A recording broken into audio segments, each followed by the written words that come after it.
Is Hudson Media Group's mayoral debate, the final mayoral debate for, is there one more, Bill? I think November 3rd is the last one. Penultimate mayoral debate between Mayor Steve Fulop and his challenger, Bill Massacutis.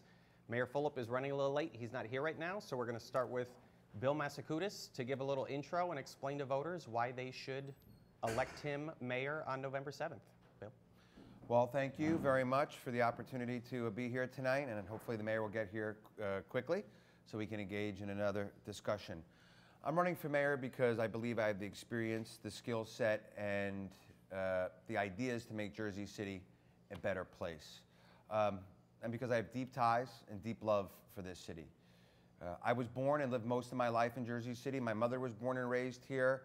Her parents were born and raised here. On my mother's side of the family, I've got roots that go all the way back to the Civil War.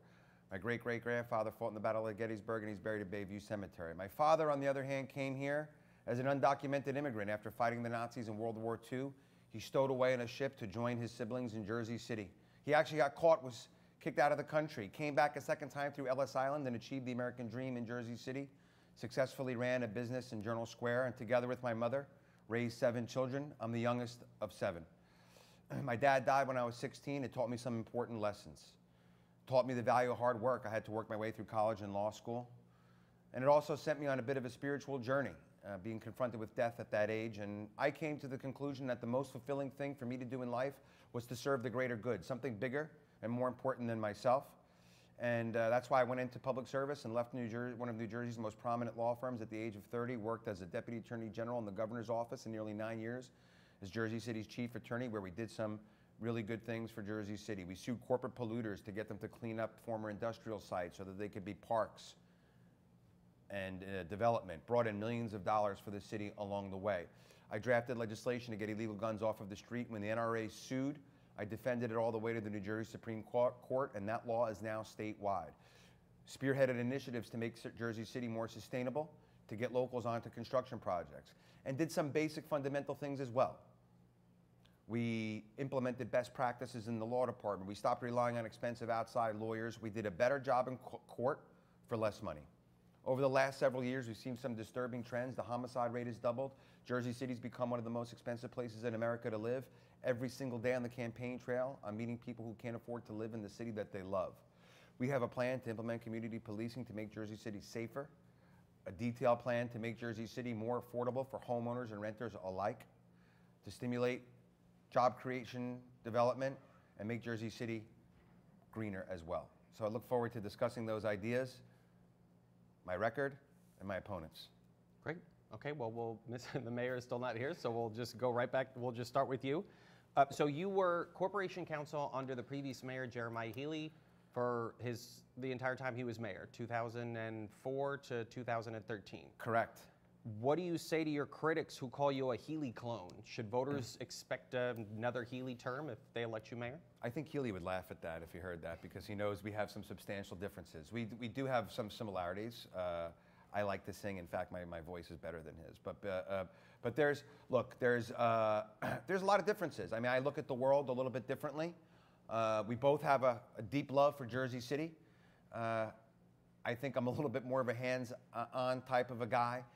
Certainly a lot of the, I had a, let's say, pretty serious influence in that administration, more than your average corporation counsel, without a doubt.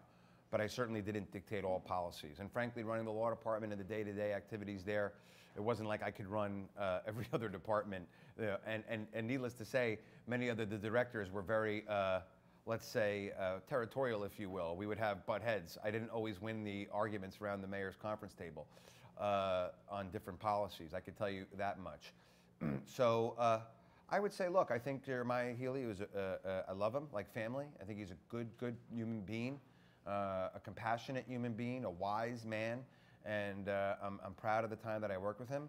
But we're different. I mean, I think he's a little bit more traditional, and I'm probably a little bit more progressive on a lot of things, although I don't like to characterize people by political labels. And I'm a little bit more of a hands-on guy. He was a little bit more of a 10,000, foot guy. And one thing I agree with him, though, is you do have to sort of let directors run their departments, although I intend to get frequent updates on them.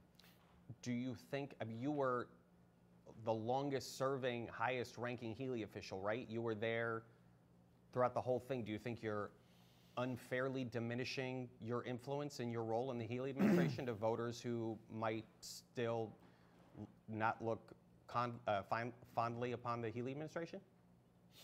I never really thought of it that way, by the way. I guess I was probably the only director to stay the entire time. Is that right? No, I don't think I am. I think I acknowledge, I recognize, I understand that I had a lot of influence there. And if someone thinks that the Healy administration was bad on every front, then okay, I will defend the record of the administration and myself. I just don't think that some of it was stylistic that they don't like about Healy. Again, I didn't direct everything that was there, but I had, an outsized influence. I think some of the most important things that got done, like getting the 100 acres on the west side primed for development, soon to be called Bayfront, or canal crossings. That was my initiative. Healy was deemed to be one of the top 10 greenest mayors in the country by national publications. I had a lot to do with that. So, no, I had a lot of influence there. We can break down, what I influenced, what I didn't. I wasn't running the police department. I did advocate. I did interact with them a lot. I did advocate for different policies. Some of it was accepted, some of it was rejected. Learned a lot from my time dealing with top brass at the police department. Have you thought ahead to your administration? Do you think any folks that were department directors or officials under Healy would come back to City Hall, or do you expect to have a fresh set of faces? Yeah, I don't see any of the directors coming back. Not because I don't hold any of them in high regard, but I frankly don't know if any of them would want to. And to the ones that do want to, I don't know if they even support me for mayor. Not that that necessarily is. I wouldn't rule out keeping maybe even some of Mayor Phillip's. I know I have criticized many of his appointments, but some of them are good. And sometimes I feel bad, like, oh, I hope they don't all think that I'm talking about them. So maybe a long answer to tell you that I don't see any that would be coming back. I have a lot of ideas about the type of people I want, and that's not on my radar. Like, oh, I can't wait to bring back Healy people. No. So 2 years ago, voters approved a referendum to move elections from May to November. And then you and a group of citizens joined together and threatened to put a stop to that with possibly another kind of voter referendum in the spring. So the mayor agreed to do another voter referendum, and he did that last year. Yes. And before that happened, you took the city to court to try to stop that. Do you think that your actions were just a waste of taxpayer dollars in an effort to boost your profile in advance of your current mayoral run? No. Surprising, my answer is no. No, I sincerely, honestly, deeply believed in keeping the election in May. And for the simple reason that I think that who is the mayor of Jersey City is an important decision that should be determined. There's a combination of reasons, but I think that important decision should be determined in an election of its own, not to be sharing the stage with the governor's race, all right, state legislative races. That's my belief. I still believe that. Maybe I'll migrate, maybe my opinion will evolve as we go through this experience a couple of times. We have to wait at least 10 years before we ever consider changing it. The other contributing thing that I didn't like about it was having runoffs in December. I really think that obliterated the argument of greater turnout. Voter fatigue, I get, but then again, people who care about Jersey City will vote in a May election. So, what was it about the first? So voters came out to vote in 2015 and said, this is what we want. What was it about that vote that made you kind of come together with these residents and supporters of yours and go to the council and say, this isn't right, we should do this again?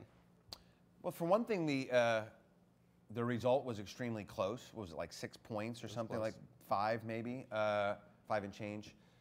And I thought that the question was not articulated in a fair way. I thought that the question initially had some improper advocacy in the interpretive statement, most of which we managed to get stricken by a judge. And I also thought that the question should reference the impact of a runoff. I made that argument again with the second referendum that prevailed by a much larger margin, and the judge rejected it. And maybe we could have gotten that overturned on appeal, but we filed it in a time frame that was deemed untimely because it was too close to the election. You've made affordable housing a centerpiece of your campaign, and one of the ideas you have is to open up an Office of Affordable Housing, where one of the duties would be to connect people who are looking for affordable housing with it. Yes. Correct? Yes. Do you think that's the role of government, to help residents find housing they can afford? Yes, I do, and in a certain large sense. I get that it sort of sounds like a realtor in a way, but I think that when it comes to affordable housing, and in a city that has really, unfortunately, gotten to the point where so many people are being priced out of town, it is proper for the city to say, hey, here is what you can, well, here's what you are eligible for with regard to certain types of subsidized housing that may be income restricted. And if you're not eligible for that, here's non-income restricted rent control buildings, and you can, see what's available there, or give you a guide to how to find it. Right now, there's no door you can knock on, there's no phone number you can call to get any assistance in that regard. And that is problematic. I met somebody the other morning when I was campaigning in Journal Square who was 85 years old and homeless, living in a box. That person had none of the characteristics that people tend to assume homeless people have. Not a substance abuser. I couldn't discern any mental illness. They were simply evicted because they couldn't afford their rent. They went to some senior citizen places where they said the list was as long as their arm, and they're out in the streets. I would have an Office of Affordable Housing to get that person somewhere, right, before, hopefully at least in a temporary shelter at first, and then, although this, sometimes some people don't even want to stay in them, but try to get that person housing. So yeah, I do think it's appropriate. Yeah, and it wouldn't be the only thing with the Office of Affordable Housing. It's hard for me to I'm supposed to be looking at the camera and not you. It's hard to talk to you, but I'm talking to the people at home. It wouldn't be the only thing that the Office of Affordable Housing does. All right, what else would it do? What else would it do? Yeah. So the Office of Affordable Housing, in addition to connecting people to housing that they could afford, would also do some important things. It would, A, make sure that housing that is supposed to be income restricted, only be eligible for people of certain income brackets, is actually being complied with. We've seen examples during the Fulop administration of politically connected people improperly living in affordable housing. To me, it's a very poor reflection of his administration, but it's also a sign that affordable housing is not being used for the people that it's intended to serve. Secondly, if there's supposed to be a restriction on the amount of rent being charged, that also has to be watched and inspected. Right now, the city doesn't even know where the rent-controlled units are, okay? So we all hear of many, many examples of rents being raised in amounts that are not in accord with the rent control restrictions. It's also important for this department to make sure that housing is habitable, okay? That the conditions aren't maintained by slumlords as they frequently have been in low-income situations. We would work that Office of Affordable Housing in conjunction with lawyers from the law department that I used to run and the municipal prosecutor's office that I also oversaw to find people where appropriate to take injunctive relief, file lawsuits in the courts to compel landlords to comply with the laws. So all of those things would be done in the Office of Affordable Housing. And last but not least, I'd also have some people in there who understand, know, and have studied affordable housing policies so that they are keeping abreast of the cutting edge policies in the world to create new affordable housing. That is one place where I have met some really smart, caring local people that I would love to see working with me to make Jersey City more affordable. I'd love us to be a model of a place where we have great development, cutting edge attractions that lures people in, but at the same time not price the native population out, which is exactly what is going on today. If we don't do something to stem that flow, Jersey City will be unrecognizable in 4 years. The mayor touts public safety as one of his achievements. He just took out an ad, I think, on our website touting FBI statistics that show that Jersey City has gotten safer in the last 4 years. What do you think of his claims that Jersey City is safer than it was 4 years ago? And if you were elected mayor, what would you do differently than he's doing now? I dispute the claim. Jersey City has, like most American cities over the last 20 years, arched downward in criminal activity. And thankfully, it's definitely a safer city today than it was 20 years ago or 30 years ago, okay? However, as that arch has been going down, underneath the Fulop administration, we've seen a spike up in certain crimes, most notably the most heinous of all, murder, homicide, killing of innocent human beings. That has actually gone up substantially. In fact, last year marked a 100% increase in the homicide rate over the year before Steve Fulop became mayor. The Jersey Journal, for which you write, has a front page that is unfortunately frequently dominated about sprees of shootings. Shootings are also up. So I do not think it's safer. But more problematically is, or just as problematic, is not only is it less safe, but the relations between the community and the police department are also at an all-time low, or at least amongst the lowest that I could ever recall. And it's directly a consequence of the mismanagement of the police department. Implementing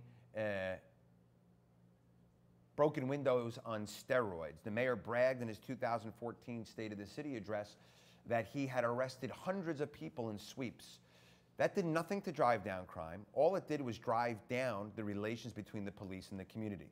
Now, I hear reports of this not only from people on the street or from left-leaning ACLU public defender types, although I hear it from them all the time. I've heard it from many, many beat cops, many prosecutors, who said that this tactic implemented by his discredited chief of police that he fired within a year, who was no more than a political shill for him, had devastating impacts, the consequences of which are still being felt in Jersey City. The morale in the police department is also incredibly low. The mayor incredibly exploits the hiring of young officers and then refuses to pay them a living wage. He brags about supporting the minimum wage, but pays officers who are risking their lives barely above that. He's paying rookie cops less money than some people who are driving Uber or who are delivering food in Jersey City are making. This is the $37,000 a year. Yeah.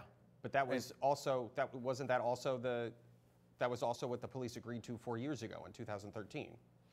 Well, cost of living goes up, especially in Jersey City. So I believe it would have been appropriate to bring that up. You know, maybe a couple of percentage points a year, bring it into the 40s. If you get elected mayor, would you think it was fair for spikes in number of homicides to be laid at your feet? Do you think that the mayor should be responsible for that? I think that ultimately metrics, statistics, and numbers are absolutely one of the most important criteria by which to judge a mayor. You know, I think Michael Bloomberg was a great mayor, personally. I didn't agree with everything. And he made he implemented a variety of different metrics to measure the success of his administration, okay? Criminal statistics amongst them. Like Jersey City, underneath his watch, there was a record low in homicides. 2012 was a record low in homicides.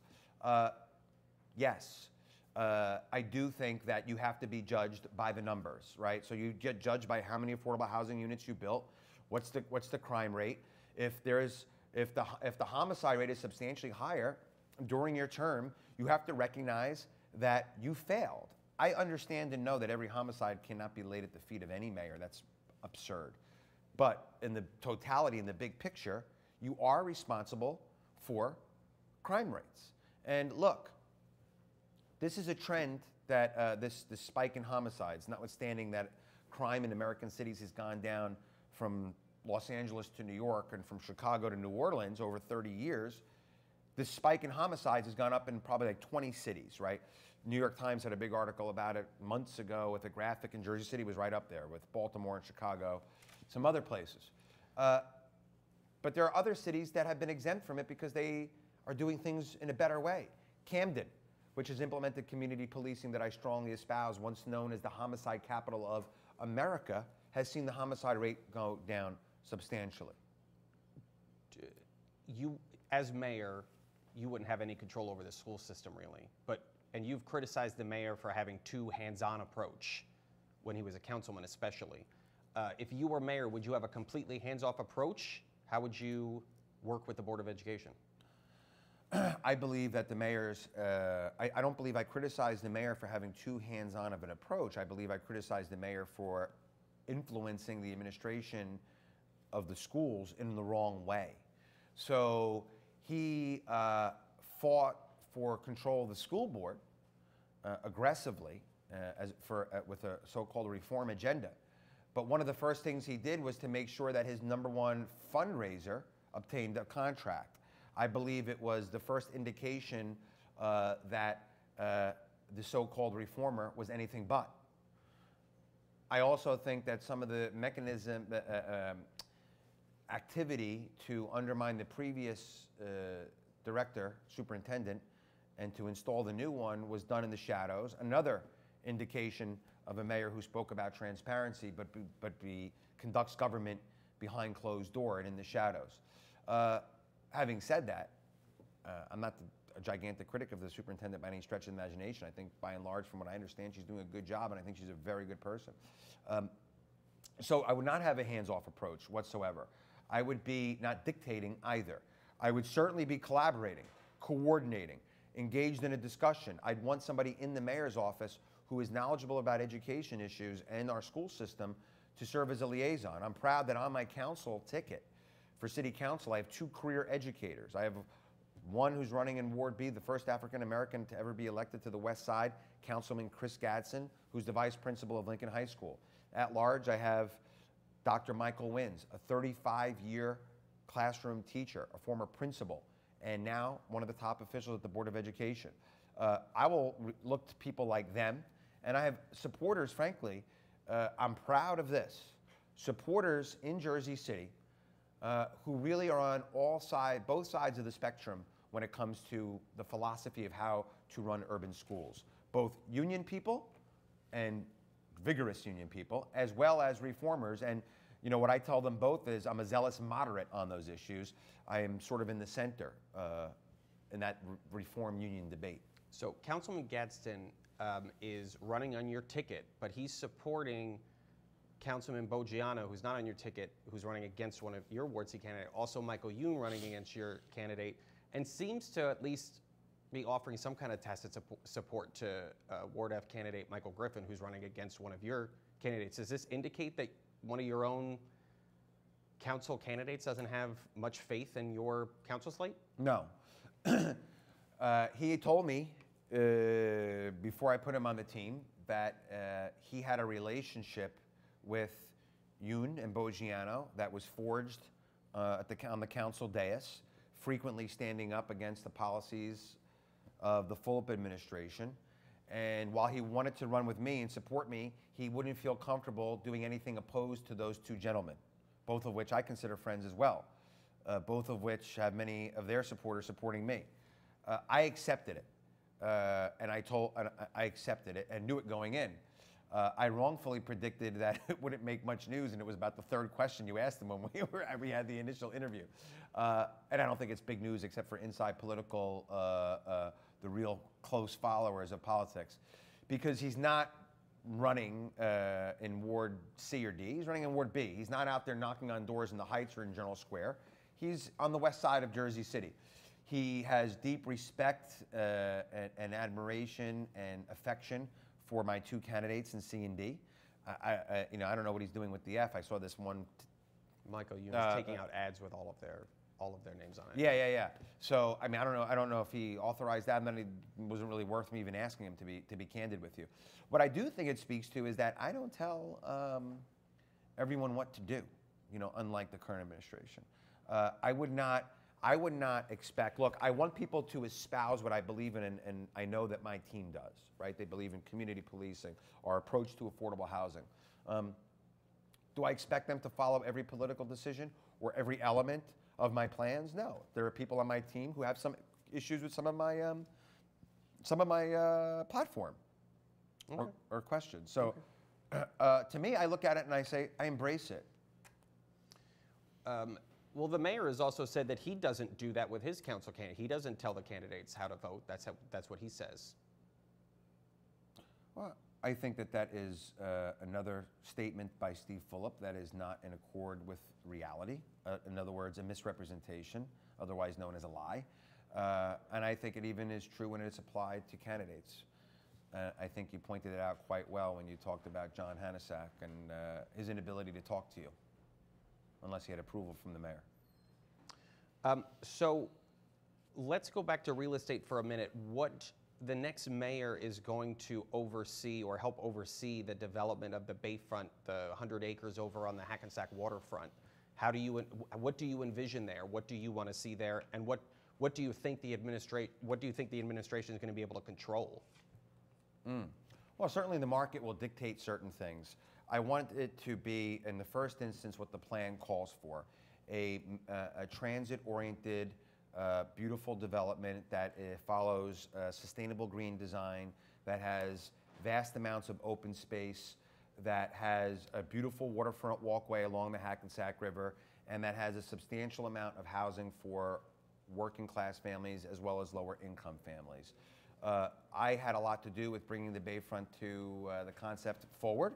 I think that we actually were cutting edge when we injected into the redevelopment plan a requirement that 10% of the housing be set aside for working class people as affordable housing. And it is something that we don't even see along the other waterfront, which is obviously the waterfront that is in greater demand, that would have the real estate market to sustain such a requirement of developers. There is very few redevelopment plans that have that type of affordable housing mandate.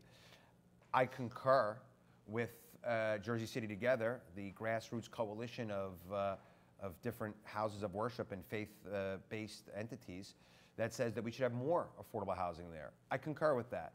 I think that we have a unique opportunity to do it there because we have skin in the game, we're part owners, and I'd like to see that amped up. I also believe it is absolutely fundamentally important that the city not sell that 100 acres or 80 acres, because 20 of it's open space, to one developer. Because one developer can hold the city hostage, or one developer might run into bad financial times. And to undo a redevelopment agreement is not easy. So we could literally have 80 acres of land on the west side go south or not be touched because of a developer having a problem, or if it's a company having a dispute at the board, or if it's a family-run company, somebody dies and there's a fight between children, and which is frequently the case in development families. I also think that as we move forward with the development, we need to be transparent, and this administration has been anything but. They operated in the shadows, and the media revealed, thankfully, that there was a plan to deliver the property to Donald Trump's son-in-law, Jared Kushner, while Jared Kushner had secretly contributed $100,000 to Steve Fulop's super PAC, and it was going to be a religious enclave. When I first heard those statements or whispers about this, I dismissed them out of hand. I said, those are conspiracy theories. Don't waste my time, until the press documented it. The mayor has said that because the Healy administration took an upfront payment, that really constrains what the city can do or the developer can do over there. Do you agree with that? No. Absolutely not. The city has the ability to sell the property, and it may, if it's got affordable housing elements in it, it will restrain the degree of profit that both sides may get. But the upfront payment does not reduce that whatsoever. It just means that both sides may make a little less money, and the city would make a little less money. That $25 million has to come off of the top. Okay. Well, this is no longer the Bill Massacutis show because Mayor Welcome, Steve Mayor. Thank you. Has There was arrived. an issue at City Hall, so I apologize on that. But it's okay. Hope you had a good first half hour. How'd it Does go? he get a half an hour? It's been great. It's been great. No, I don't need a half hour. We've only gone through, how many debates have we had? 9? 8? This is the I've lost 8th, count. maybe? 8th? A lot has been covered, so it's okay. Yes. Well, we're going to go over one thing, at least one thing that's as we've gone over before, because you came in while we were talking about Bayfront, Yeah. and I mentioned to Mr. Masakoutis that you've talked about this $25 million upfront payment Yeah. that the Healy administration Yeah. got. Yeah. Can you tell us? It sounded like what you were telling us on Monday at the Jersey Journal that might constrain what the city and Honeywell can do over there. Yeah. Is that accurate, or It did I depends, misunderstand? right? It depends. So we had a meeting with Jersey City Together last week about this, and we're going to have a conversation with Honeywell about it. And so the city's economics have certainly diminished because we have an obligation to Honeywell, and it's split economics. And so as you increase the number of affordable units, which is the direction I think that everybody wants to go to, the economics changes and obviously gets less and less. So we got to figure out what that dollar amount is where we have an obligation to Honeywell, or they can write it off, which is a possibility. And that conversation has to be explored. So there is a financial impact based on that decision, for sure. Anything? Yeah, it's been the mayor has characterized it inappropriately as a loan. It's not a loan, it was an upfront payment. Basically what happens is this, the property gets sold, right? And Honeywell gets 62%, as I recall, of the proceeds. The city gets 38%.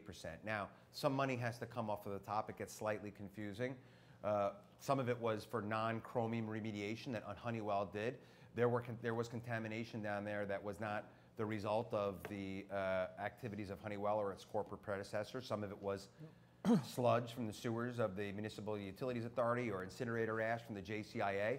So that money's got to come off the top. And then there was $25 million that part of the deal was, and the incentive toward the totality of the settlement, one of many elements of it was, well, we're going to sell off this land and split it, and we'll give you $25 million up front toward it, no interest.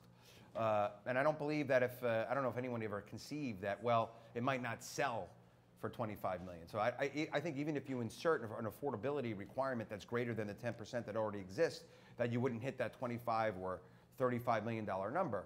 But that money comes off of the top. No doubt, if you enhance the affordable housing requirement, the proceeds for Honeywell and the city will be reduced, no doubt about it. Maybe it would create the prospect of Honeywell not getting paid that $25 million. I doubt. I don't see that being the case unless you made it like 100% affordable. And yeah, I mean that's the way I see it. So that's a long answer. A loan to me is when somebody gives you money today and says, pay me back down the road. They gave us money then and they said, pay us back. It's a loan. That's what it is. And so we have an obligation to it. So our economics are very, very tiny in it that's left. That's the reality of where we're situated today. So we're going to need to have a conversation with Honeywell and go from there. Yeah, I just want to say one other thing on that. Quick. I mean, the mayor voted for it as a councilman, praised it. I don't know if I praised it. I said that there was a... I remember you praising it. We can go get the transcript from the date, January 2008. Did you bring them? I didn't, no. But we can look it up. But he praised it at the time, voted for everything that was connected to it. So, look, the 25 million that has to be paid is, I wouldn't characterize it as a loan, because guess what? If you only get $20 million out of the land sales, and the city only gets 10% of that, they don't think they have to pay back the other 15 million detriment. And here's the other thing. The city stands, I still think, make a lot of money at a Honeywell site, the Bayfront site, especially if you sell those parcels off in pieces as opposed to one lump sum, because I think that over the time that passes and when the light rail gets extended, which is crucial to this development, the mayor and I agree 100% on that, the value of the property will increase and the city and Honeywell will stand to make more money. Okay. Look, at a $100 million sale, the financials for the city were minimal. That's the facts. So I mean, what could I tell you? You, Mayor, you missed a exciting council meeting last night. Yeah. One of the measures that it didn't end up passing, but 4 city council members, including one of your allies, voted to demand release of this voicemail that's at the center of this contract steering allegation involving 3 men you hired when you became mayor, Should the public be concerned about behind-the-scenes shenanigans involving two men I hired, public right? contracts? Two men I hired. 2 men? Is that what it is? Yeah. Well, the total allegations involve the housing director, the deputy housing director, and your former chief of staff. But the voicemail itself involves these 2 men. Look, let me be clear on a couple things here, right? Okay. We've had a consistent track record for the last 5 years where we don't discuss litigation. That's number one. Number two is if somebody at the time thought there was something wrong that happened, 2 people in the depositions, they also should have reported it to law enforcement at the time and reported it. Number 3, we reported it to law enforcement and we canceled the bid. 4, I think there's no coincidence on the timing of this over here and who's rallying behind this and going to council meetings behind that. It doesn't change the fact that we've had a consistent policy for the last 5 years on how we react to this sort of stuff. So, look, I get it. We're 11 days out from an election, and I get it. Like, we got to throw bombs and be aggressive because you got nothing else to say. But, you know, we're going to take the same course of action, and my suspicion is it's going to be a very unimpressive thing when this thing is resolved at the end of the day. Now, the reason that this became public was because the business administrator or one of his aides talked about it during a deposition. Yeah. Do you think that the 2 of them were made it up No, in this look, deposition knowing no. that it would be released No. before the election? There's no question about the timing of the court case. Okay. There's no question about that, and the settlement conversations prior to that were timed to put pressure around the election. No question about that. And who was deposed and when they were deposed. No question about that. And when you look at the totality of the court case over the last 2.5 years and how things were timed out, there's no question whatsoever. The lawyer himself for the plaintiff actually makes comments about the election. Clearly, he's made public comments about that himself. So it's hard to say when he's making comments that there's not a political bent to it. Comments during these depositions or in court? Comments in the paper, in public, regarding that this should be here before the election, clearly skewed at putting pressure on related to the election. It's politics at the end of the day. And you know what? We've been exactly consistent for the last 5 years. Nothing has changed on that. Okay. And so, you know, look, it is what it is. It'll play itself out. I'm comfortable that I acted entirely properly in this situation, and we'll go from there. Anything to say to that? Yeah, several things. I don't know how someone schedules a court case as a lawyer and a litigator, so that people get deposed, you know, before an election. I think that the mayor is way off on that, as he is on basically everything to do with this. If it's true that there's people on a tape discussing rigging a bid, okay, and that there's a third person, the director of a city department, who was part of a conspiracy to rig a bid.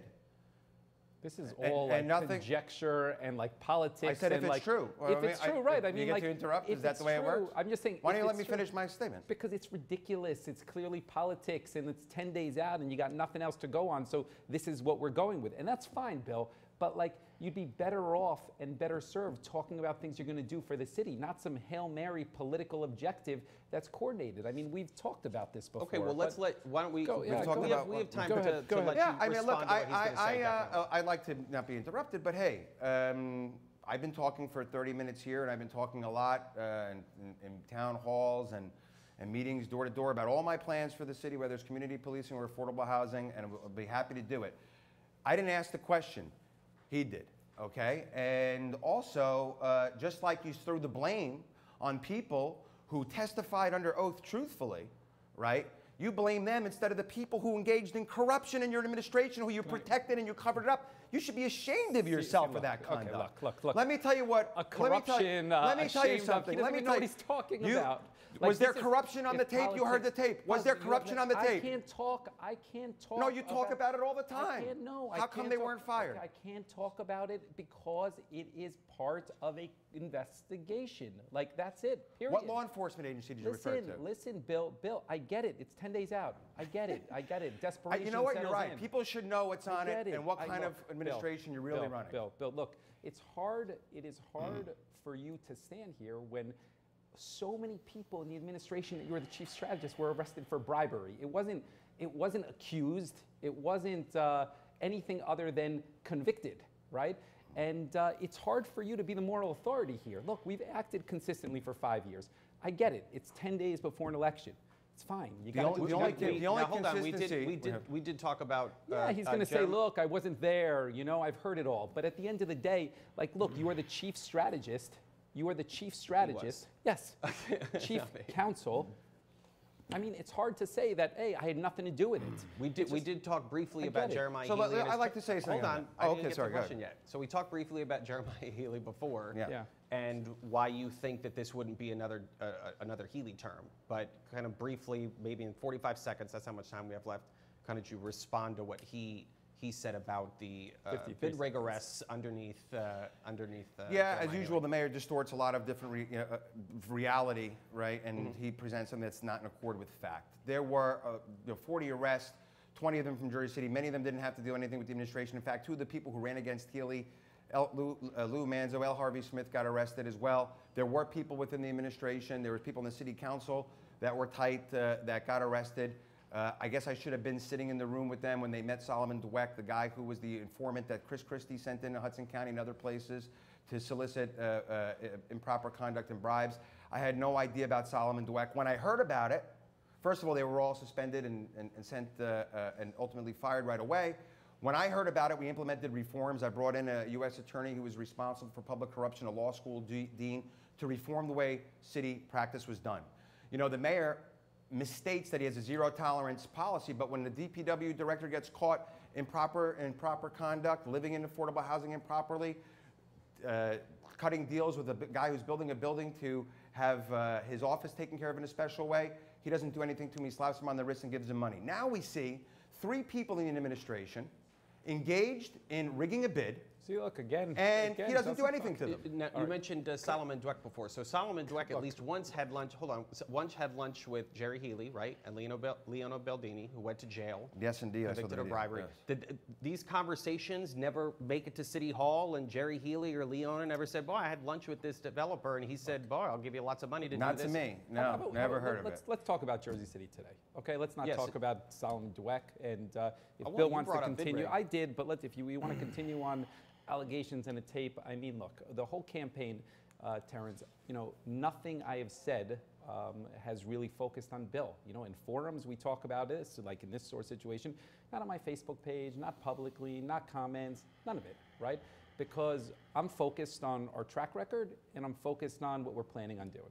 Okay. And that's where we are. I mean, I get it on his Facebook page and on his public forum. Everything is about throwing mud, but we're not going there. So I'm okay. We're going to continue to talk about positive things. That's Okay, where we are. have a couple minutes before intermission. Why don't we go with, so your mayor, you're aware, you're going to get a lot of questions in a row because he got a lot of questions in a row. Yeah, You're sure. aware that your council allies have this reputation of just doing what you tell them to do. Okay. Do you think that's fair? No. Why? I think, look, you've written that they've deviated plenty of times, and there's plenty of times, more often than not, I think that we've agreed.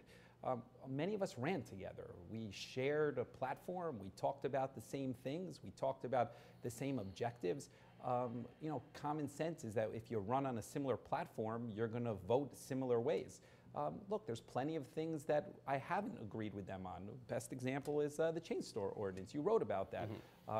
Clearly, I had a different view on that. They had a different view. It is what it is. You touched on the resolution yesterday. One of them, an ally, voted in a different way than the other allies. I mean, look, they're all intelligent people. I'm proud of the work that they've done. I'm proud of the work we've done together. And I think that that criticism is unfair. And any thoughts on why they have this reputation? You think it's just critics of yours who are just looking to... I think that it's critics. Yeah, ultimately, I think that's what it is. I mean, if you're reasonable and you take a step back and you say that these people ran on a platform together with a shared vision, shared mission, right?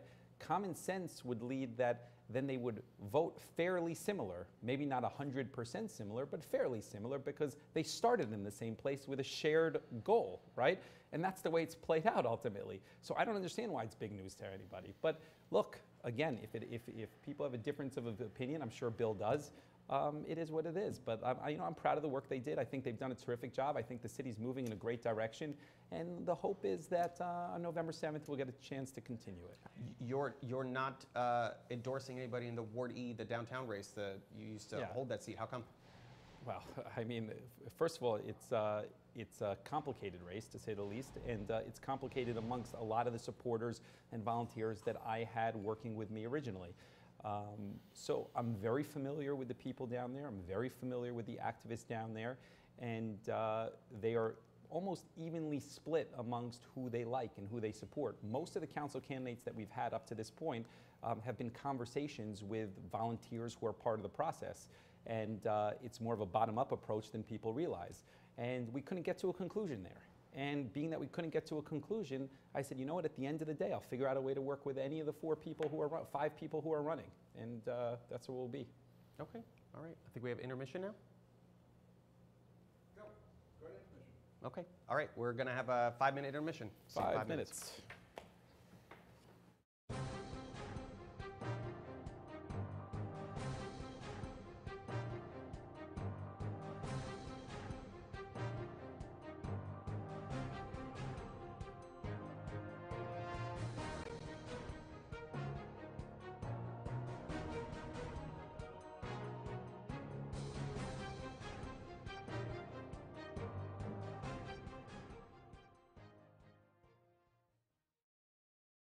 Burns Brothers Memorials, Monuments, and Markers, 787 Tunley Avenue, Jersey City. Hudson County's only monument maker, serving all faiths and cemeteries.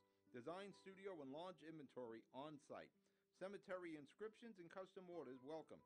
Burns Brothers Memorials, Monuments, and Markers, 787 Tunley Avenue, just south of Secaucus Road. Craftsmanship that will last for all eternity. Burns Brothers, Jersey City, Albert H. Hopper, North Arlington. Visit us on the net. Good Friend Self-Storage in North Bergen, New Jersey is a fully climate-controlled facility equipped with state-of-the-art security, packing supplies, a Refer Friend program, and multiple loading docks convenient for commercial use. Located just off of Route 3 at 4301 Tunnelly Avenue, Route 1 and 9. Call 201-867-2444 or visit us on the web today. Good Friend Self-Storage. Let us be your good friend.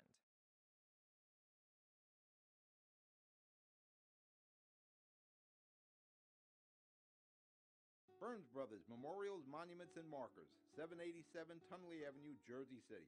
Hudson County's only monument maker, serving all faiths and cemeteries. Design studio and large inventory on site. Cemetery inscriptions and custom orders welcome. Burns Brothers Memorials, Monuments, and Markers, 787 Tunley Avenue, just south of Secaucus Road. Craftsmanship that will last for all eternity. Burns Brothers, Jersey City, Albert H. Hopper, North Arlington. Visit us on the net. Good Friend Self-Storage in North Bergen, New Jersey is a fully climate-controlled facility equipped with state-of-the-art security, packing supplies, a Refer Friend program, and multiple loading docks convenient for commercial use. Located just off of Route 3 at 4301 Tunnelly Avenue, Route 1 and 9. Call 201-867-2444 or visit us on the web today. Good Friend Self-Storage. Let us be your good friend. Introducing the MyJCMC app, powered by Practice Unite.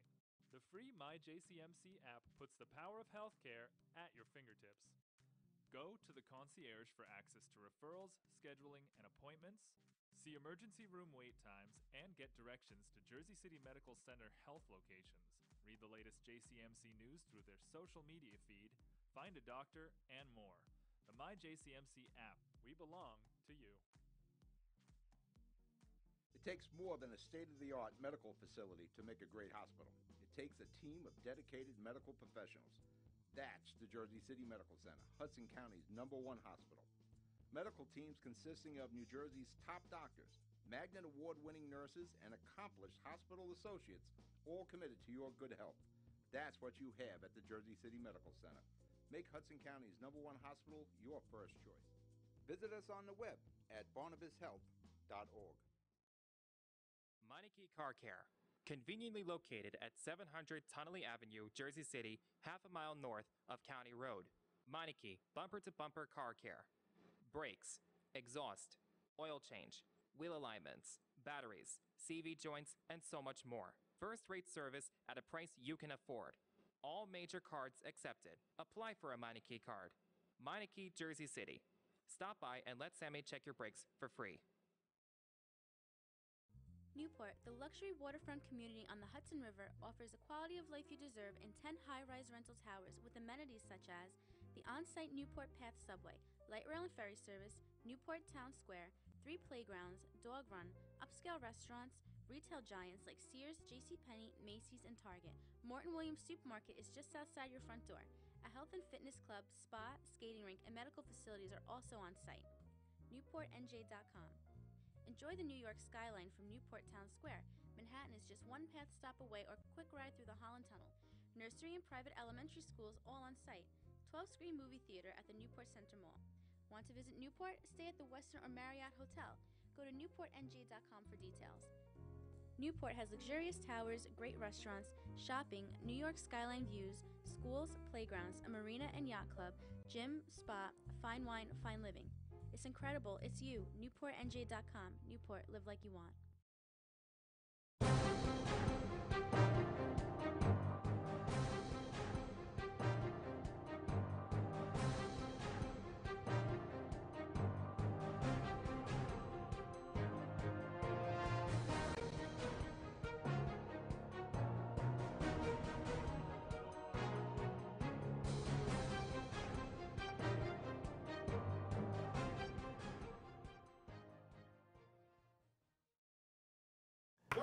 Welcome back. We are at Hudson Media Group's mayoral debate with Mayor Steve Fulop and Bill Massacutis. And we were talking during the intermission briefly about trendy management.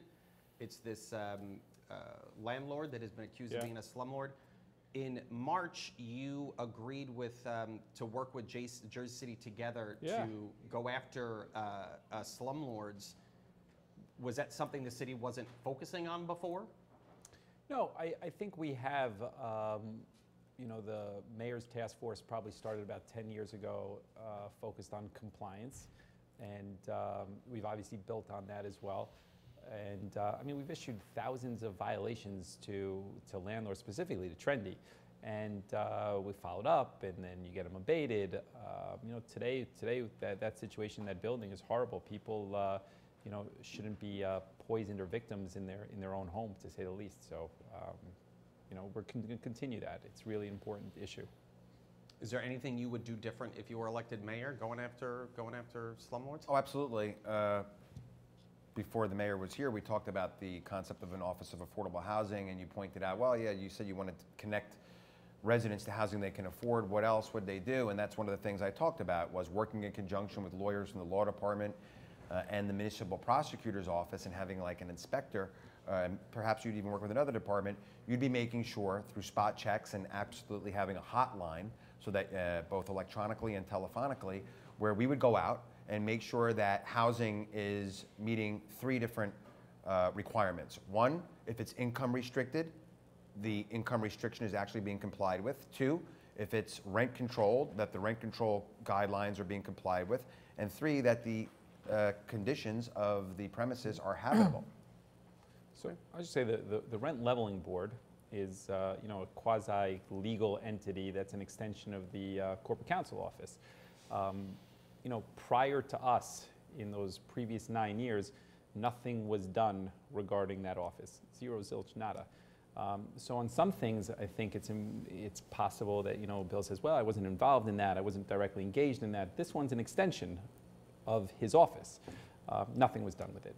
Regarding legislation on rent control and extending anything like that, yeah, nothing was ever done with it. There was never a conversation. Now, I get it. It's politically popular now for people to focus on it, so we're going to hammer and beat that drum a little bit. But again, there's zero track record to speak to that. What was that, politically popular to hammer on what? To speak to, you know, we're going to build an Office of Affordable Housing, but for 9 years, nothing happened. You know, with 9 years prior, you know, you were there, it was never discussed. It was actually the exact opposite. It was actually the exact opposite. And it's hard to argue that you didn't have some responsibility for that. But, you know, here we are. No, we kind of talked about this before the mayor was here, but anything you want to say in response to that specific accusation No, about I don't think the rent leveling board is board? necessarily responsible for going out and doing the things that I just talked about, but I'll acknowledge that I wasn't like an activist on rent leveling issue. The mayor says it's popular now to talk about affordable housing, and I'm not sure what that means, but I do think he's onto something in that it's becoming increasingly more unaffordable to live in Jersey City. A lot of that, I'm not casting blame. Some of that is it's been an ongoing trend in Jersey City, and I think we're hitting a point. And we've hit a point, as recognized right on the city's own webpage, that people are living in extreme duress because they are expending far too much of their take-home pay on rent. So there are a number of things that need to be done to make sure that Jersey City is more affordable. And as I've looked at this and studied the issue as a candidate and discussed it with people who are in the field in a variety of different ways, and having lived through my experience both inside City Hall and out, the Office of Affordable Housing was one of the ideas, and bounced it off of advocates for affordable housing, and got a lot of great reviews on it. So that's why it made the light of day in a white paper. It's not like I just sat down and typed it. I typed it with input and then had it reviewed. So yeah, I'm hoping it is politically popular because it's what people need.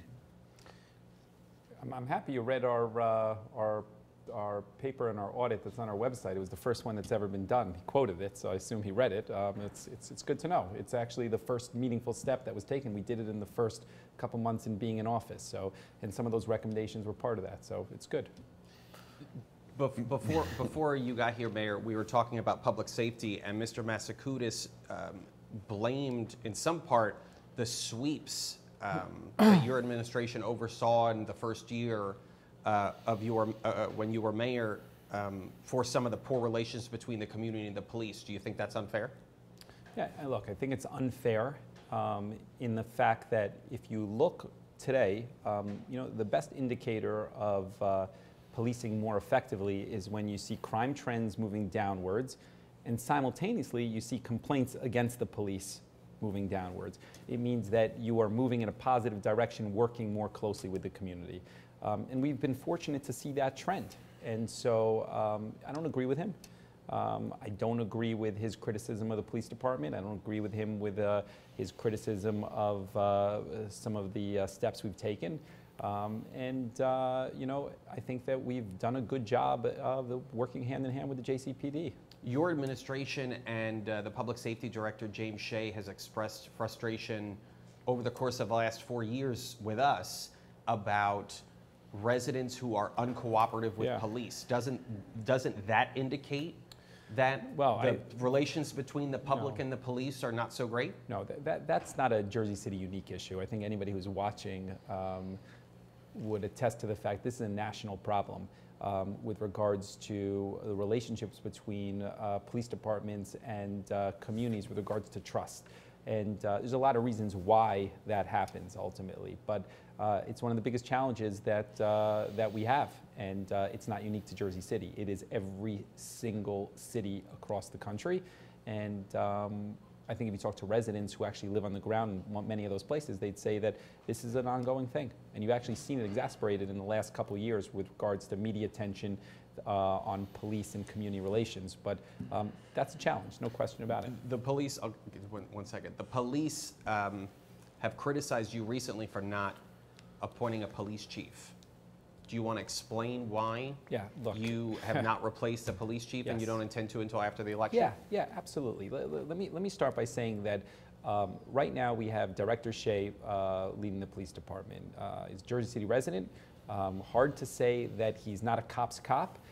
Impeccable credentials, recognized nationally.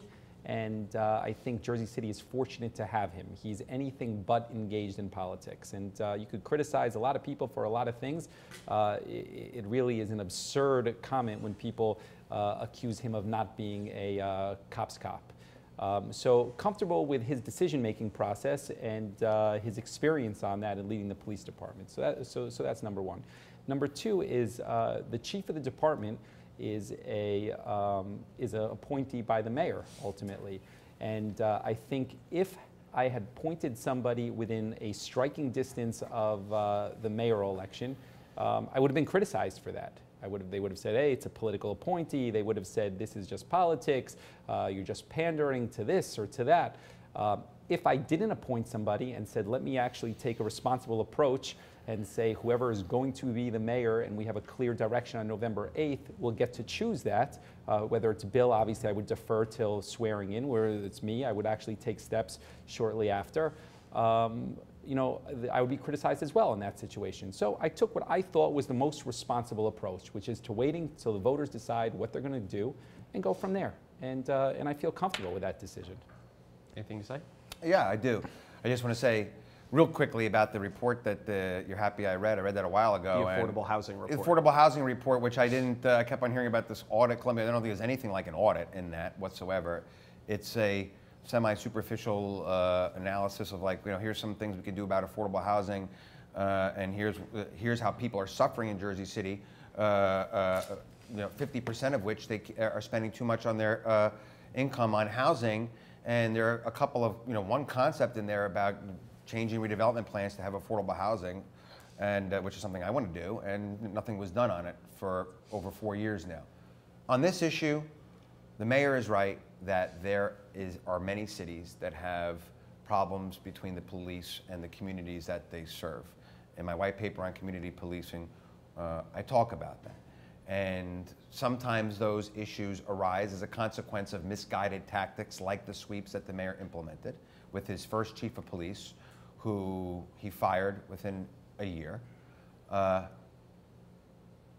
there are other cities that enjoy much better community relations if they implement from top to bottom, from patrol officer to police director to chief of police to the mayor, the true philosophy of community policing, which includes, but is not limited to, getting the police out of the squad cars into the streets to positively interact with the public they serve on foot patrols, but it's much more than that.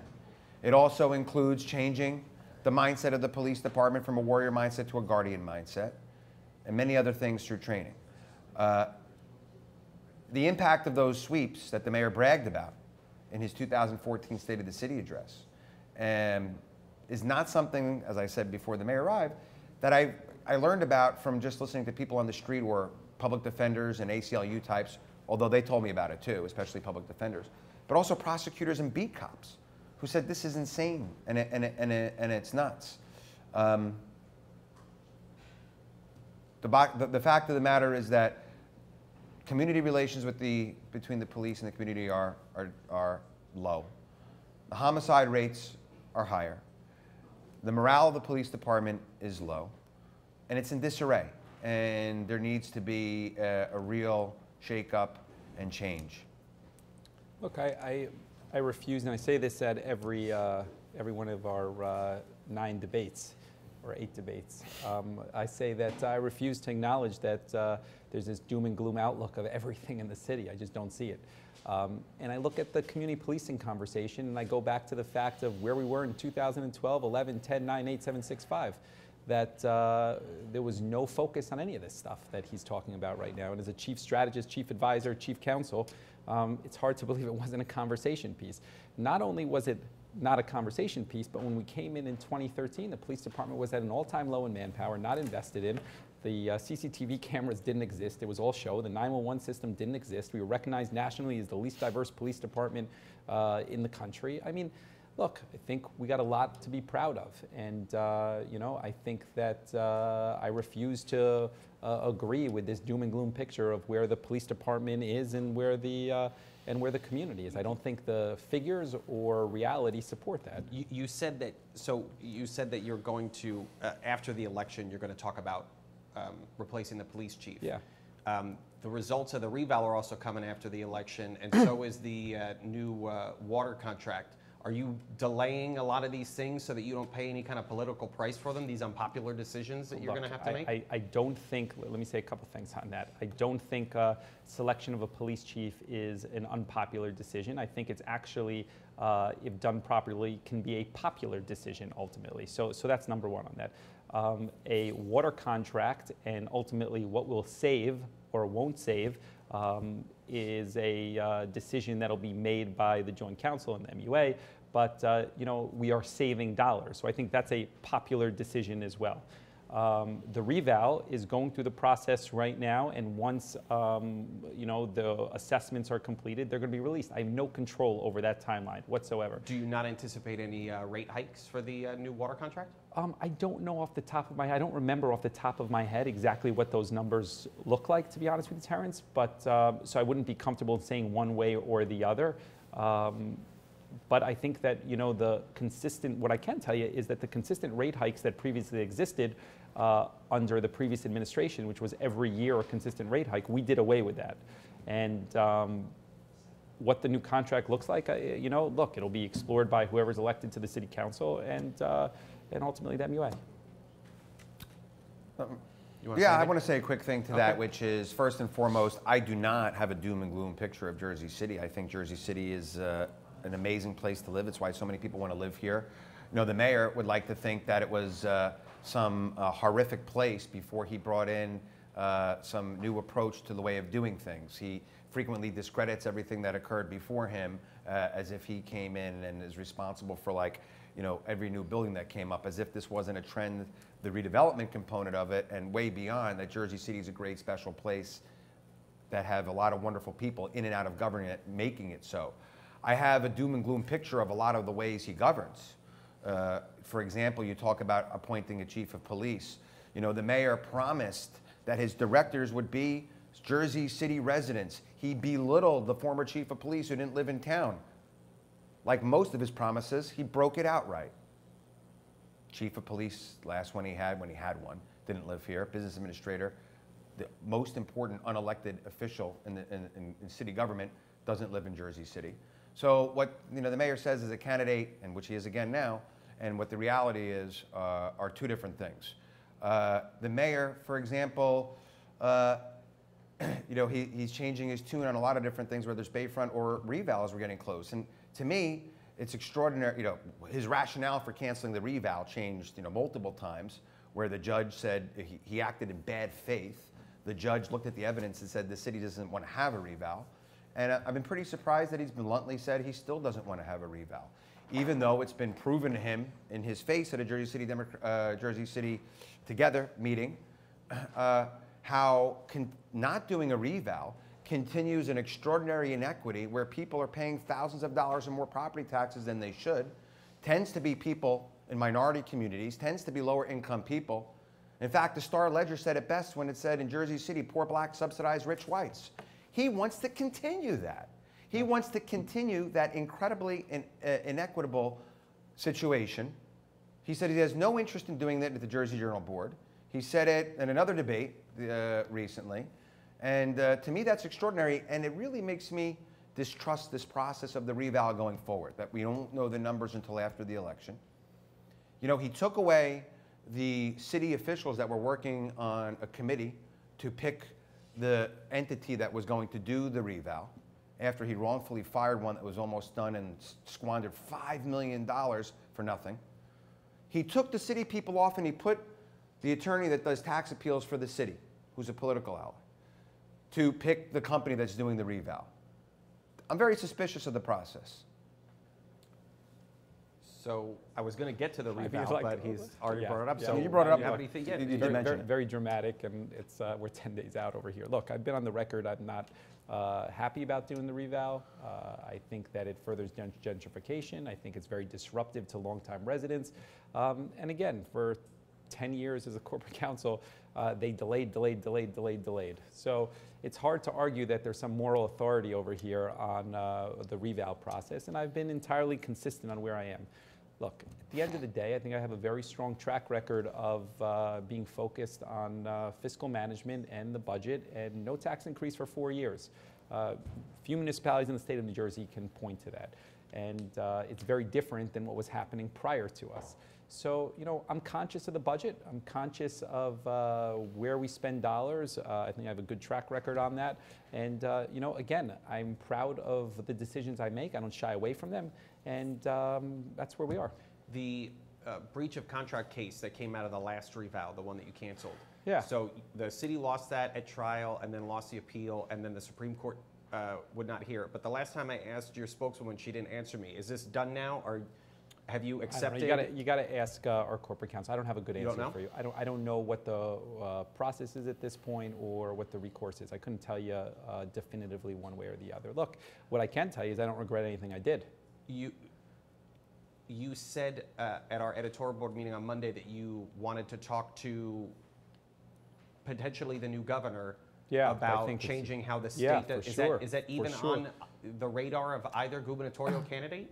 No, I have mentioned it. I don't know how much it registers with either of them, but I think it's important. I've mentioned it to our delegations from Hudson entirely. It unfortunately won't save us in this reval, but I think long term, New Jersey needs to have a more fair process. It's a rolling reval at point of sale, like many other states have. I think that the way that it's structured today is very disruptive to longtime residents, and it encourages mayors to not want to do the reval. And I think that needs to change. And I think it would be a good thing for the long-term health of the state of New Jersey. When you were considering running for governor, a super PAC popped up called Coalition for Progress, and its donors included CarePoint, a Matt Calley subsidiary, the guys who run Fields Development, the Dakotas law firm, the guy who owns the downtown ShopRite, the owners of 30 Montgomery, where the city has offices. Is the public supposed to believe that there was no connection between your attempted gubernatorial run and this super PAC that was getting money from developers all over the city? I think it was very clear to people that I was in the conversation around potentially running. I mean, I don't shy away from that either, and it was something that I considered, no question about it. I can't speak to who and why donated at what point. I wasn't involved in that component of it. But I think clearly people wanted to be supportive of, who and if and potentially me. I mean, you wrote about that numerous times. So, that never came to be. I know Bill was concerned about that entity or some other entity being involved in the mayor's race. Look, those people weren't involved in this, and here we are. Wouldn't that be seen as some of these local developers attempting to curry favor in one way with you that they can't legally do because of pay-to-play laws? I guess, but if I'm not having direct conversations with them, I can't govern who does what to entities outside of my control. So I could appreciate how you would look at it, no question about that, but it's hard for me to control that because I'm not directly involved in it. Yeah. The degree of dishonesty in that response is so startling, you've really sunk to a new low. Okay, very dramatic. Because you know what, Mayor? You went to a fundraiser for that super PAC, so you knew who was there, you knew who was giving the money. Your corporation counsel wrote an opinion. Not a bad one. Okay. But by the way, you wrote an opinion that authorized these developers to give money. There's many standing, unincredible contributions. Just because I'm saying things that you don't like doesn't mean you get to cut me off. The truth hurts. But you took $1 million contribution from the owner of Christ Hospital, CarePoint Health, which charges the highest medical bills in America. He created a corporation on a Monday in Delaware with secret shareholders. No one knew who it was. On Tuesday, that corporation, on Monday, took $1 million in its bank account. On Tuesday, it gave the $1 million to Steve Fulop. Do you know what kind of goods it made? None. Do you know what kind of services it rendered? None. But guess what?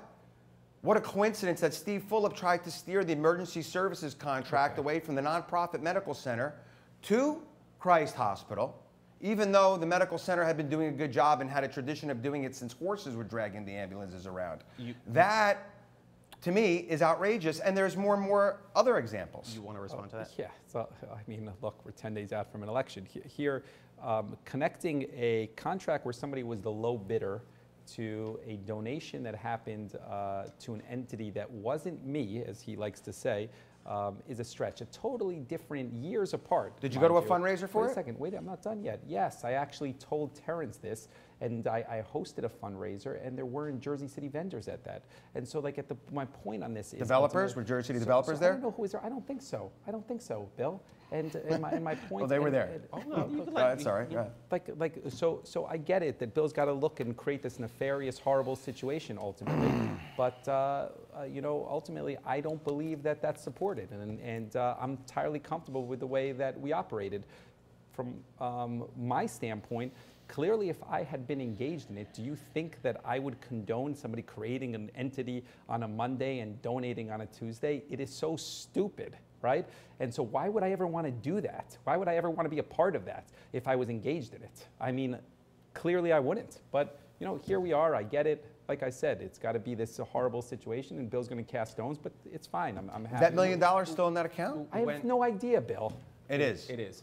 When you were corporation counsel and the mayor was a councilman, your administration, the administration you worked for, fought him on implementing those pay-to-play laws, which when he became mayor, then as a private citizen, you worked with some council people to try to strengthen them. So what happened in between when you were corporation counsel and fighting him on implementing these pay-to-play reforms to when he was mayor and you wanted to strengthen them? It's a lot more complex. That's just not really an accurate view of it. Okay, well, correct. I remember walking in and telling Jeremiah Healy that there was a movement afoot at the state level. There was some people locally who wanted to potentially implement pay-to-play, contract pay-to-play that would restrict the amount of money that people who get no-bid contracts, professional services contracted with the city, could give.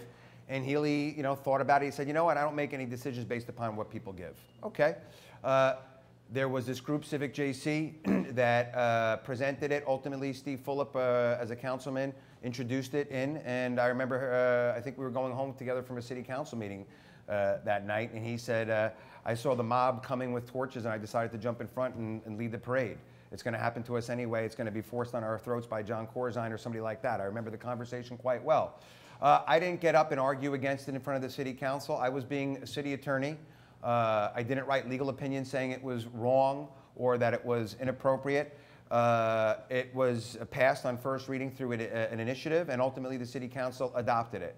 I will say that over time, my own personal convictions about it, even though I felt that it was probably the right thing to do then, have become even stronger, especially in light of the way I see the Fulop administration acting.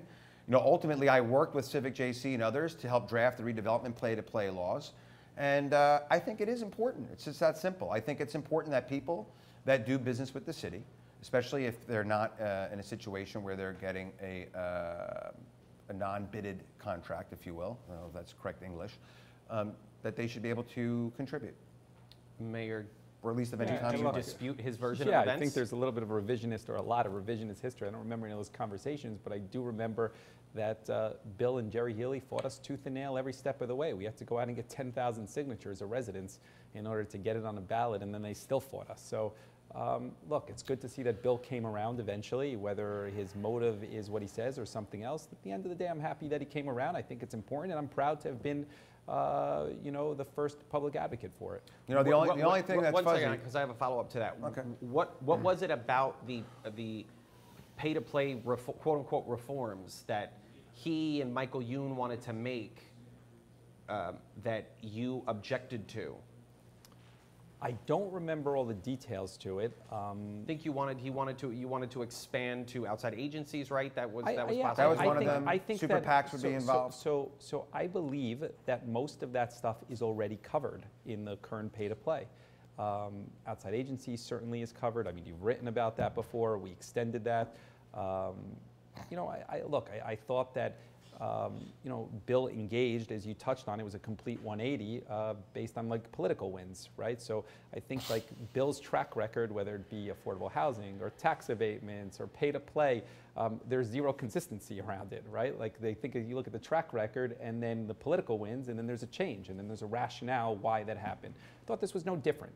And so, we had some of the strictest laws in place.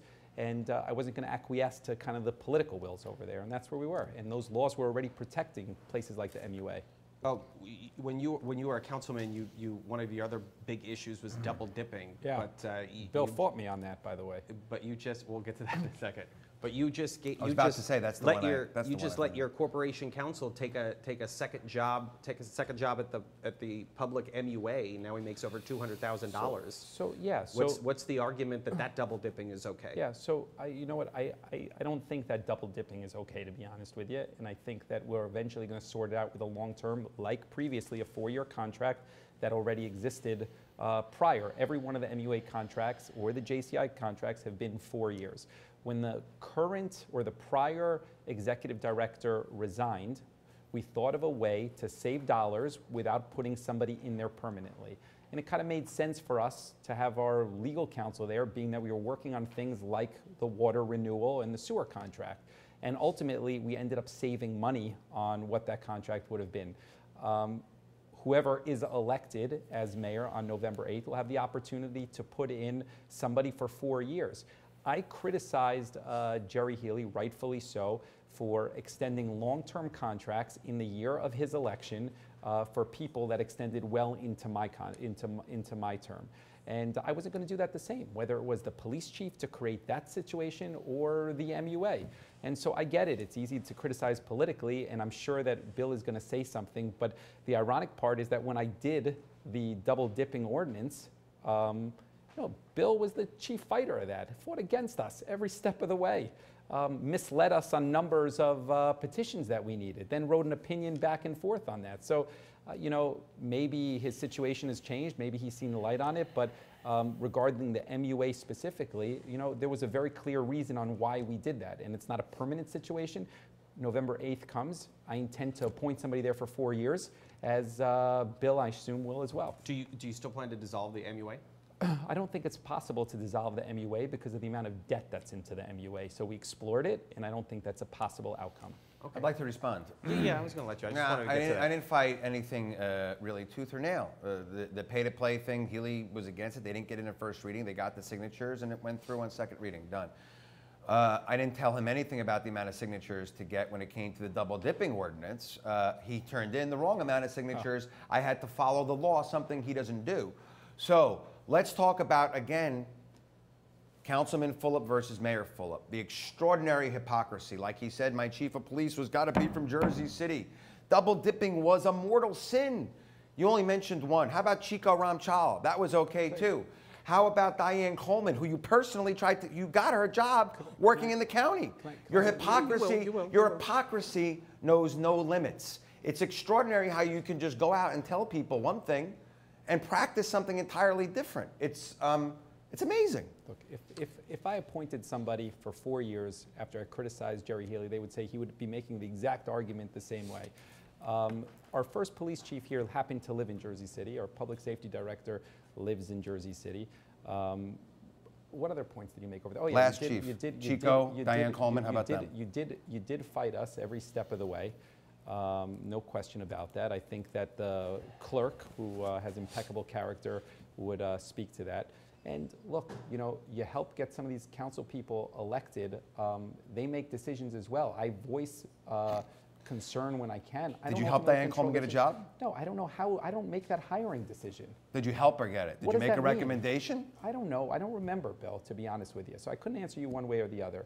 And I think I've actually If you were so against double dipping, I think you'd remember that of course I wouldn't do it. I actually believe if you think it's a sin. Can I finish? I've actually believed that I said on the record that I don't support the fact that she did it. I actually believe that I said that after she got that job, and I think it was in the Jersey Journal, as a matter of fact. But at the end of the day, she is capable of applying and getting jobs without me. I know it's hard for you to believe, but they are independent.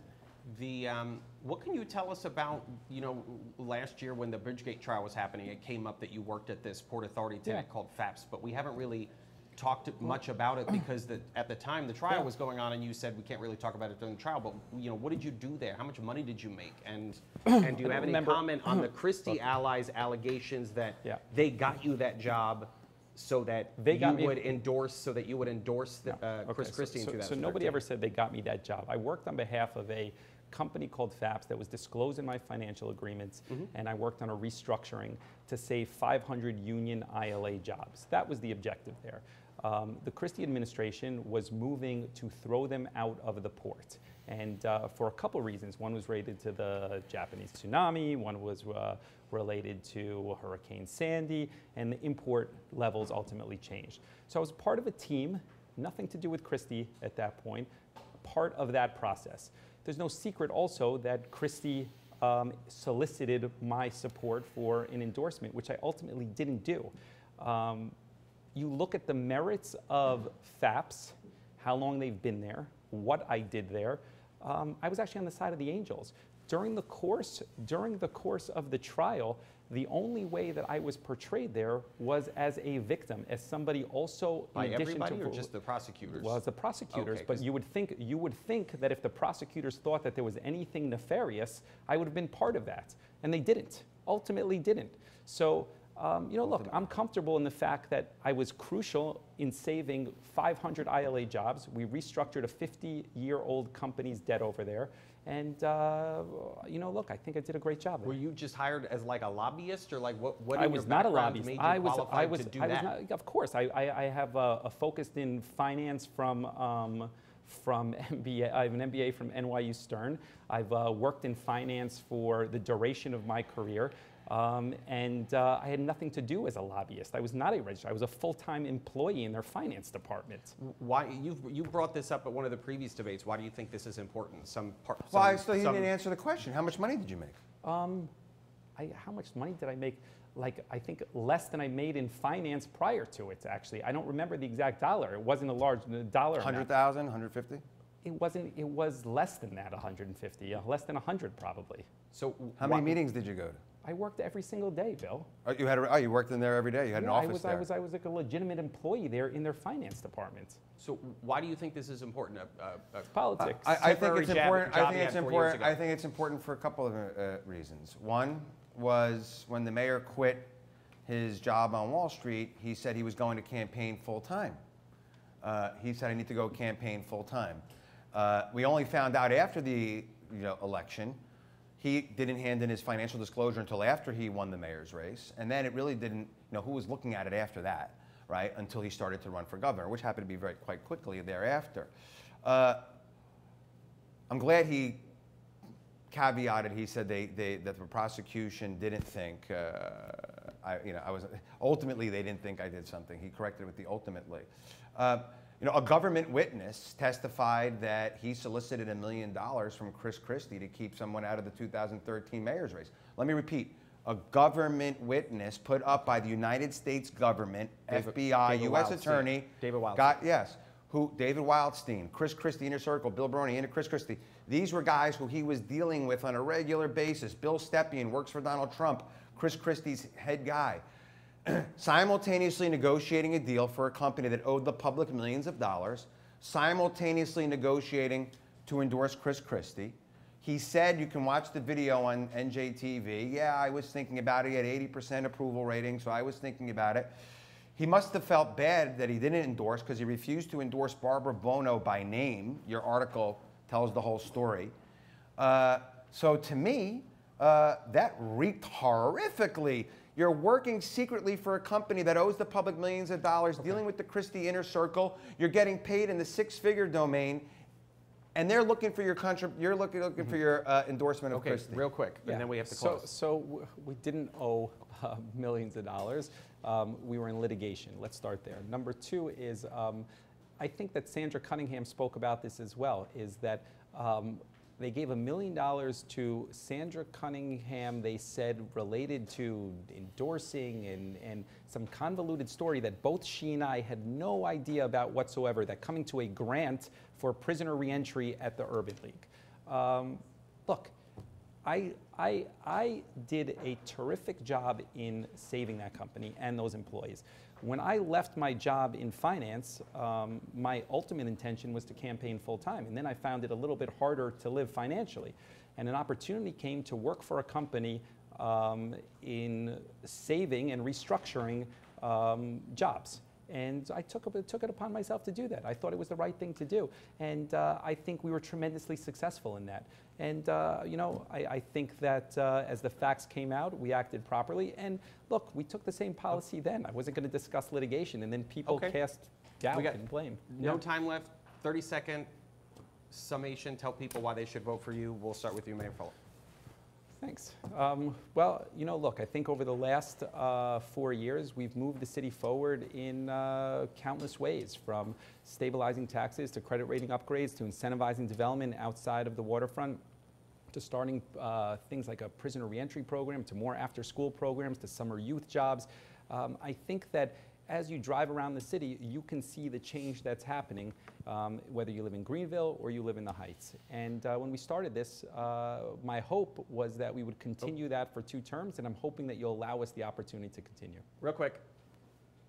The homicide rate has doubled under Steve Fulop. People are getting priced out of their homes every single day. A guy who talked about being a reformer won't show you his schedule. He's hiding a tape that has corruption by his associates. And he's taking millions of dollars from people that do business with the city. We could do a better job. Okay, that was a grim ending to this. All right, thanks, guys. Have a good one. Very grim. If I had a minute, I would have.